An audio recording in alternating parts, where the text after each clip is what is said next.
In this video, we're going to be talking about simplifying equations. We've started looking at early representations of equations, but as they become more complex, we need strategies to help us to realize what we're dealing with. If you've ever learned how to solve a Rubik's Cube, there's sort of YouTube videos and bits and pieces like that these days, they'll tell you that the secret is to recognize particular patterns. If you can get the colors into the shape, or if you can get it looking in this particular way, then it's only a few logical steps to get it to the final product. And working with maths is actually very similar. So simplifying an equation is a lot like solving a Rubik's Cube. It's about getting it into a position where you are familiar with the pattern and then following the logical processes to get to the end. In order to do this, you need to understand the rules of how elements of an equation relate to each other, and this is going to help us find things that are familiar in maths. You'll notice this work is slightly different to the other work we've been doing because it's not about finding a value.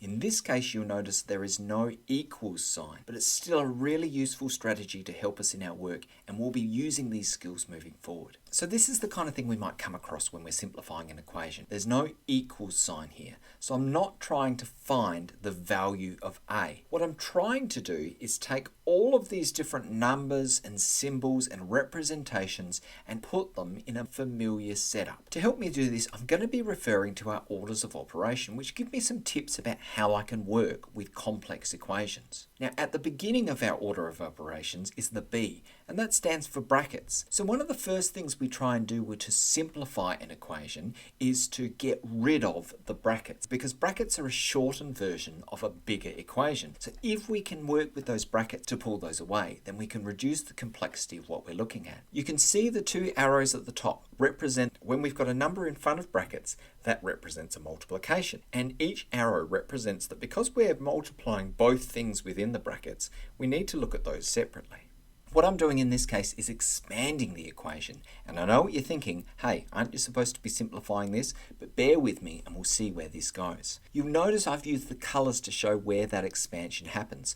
When we see the brackets at the top, what we're really seeing is 3 times 2a minus 3 times 3. So I'm just following the direction of those arrows. The first thing I need to do to get rid of my brackets in this case is to solve that part of the equation. So let's give it a go. 3 times 2a equals 6a. You can see the relationship of the purple. And 3 times 3 equals 9. Notice I haven't changed any of the other symbols, like the minus that was between those two numbers is still there, and I haven't touched the other side of the equation. But what I have done is I've gotten rid of the function of the bracket, and that's already made it look much simpler. Once I've got rid of the brackets, then I can start to make my way down the line in my order of operations. Now, there's a bit of a fine line here, but they do still come in handy when I'm thinking about collecting like terms, which is something we've worked on before. So straight away I can see I don't have any divisions, I don't have any multiplications. I'm going to go straight to my additions in this case, and I'm looking for things that are similar.